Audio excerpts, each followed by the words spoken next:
আসসালামু আলাইকুম ওয়া রাহমাতুল্লাহ। প্রিয় দিনীবেরা, আশা করি আল্লাহ তাআলা একান্ত রহমতে ভালো আছেন, আলহামদুলিল্লাহ।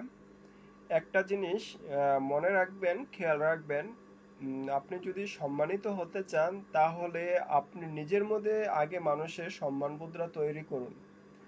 আপনি নিজে যদি মানুষকে সম্মান, আত্মসম্মান এবং কি মানুষকে ভালোবাসা স্নেহ করেন, তাহলে আপনাকেই মানুষ সম্মান করবে, স্নেহ করবে, ভালোবাসবে। তাই ছোট হোক বড় হোক, যাকে যেই ধরনের ভালোবাসা দেওয়া দরকার ওইভাবে ভালোবাসা দিবেন, অবশ্যই মানুষ আপনাকে ভালোবাসবে। তবে সর্বপ্রথম একটা জিনিস খেয়াল রাখতে হবে, দেখানো ভালোবাসা না, আবার সম্মান পাওয়ার জন্য সম্মান না। আল্লাহ সন্তুষ্টের জন্য সম্মান দিবেন, ভালোবাসবেন, উত্তম কথা বলবেন। দেখবেন তারাও এক সময়, হঠাৎ করে কোনো কিছু পরিবর্তন হবে না, আবার হঠাৎ করে আপনি যে প্রতিষ্ঠিত হয়ে যাবেন তা না।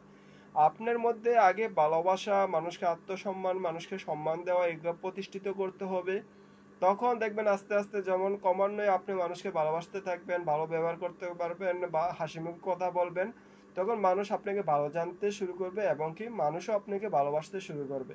তাই আসুন, এই দুদিনের দুনিয়ায় আমার জীবনটাকে সুন্দর করে সাজাই এবং সুন্দর করে আমরা আমাদের জীবনটাকে উপভোগ করি, যেটা আল্লাহ সন্তুষ্ট হবে, আল্লাহ রাসূলের পর্যায়ে, আল্লাহ রাসূলের দেখানো পন্থায়।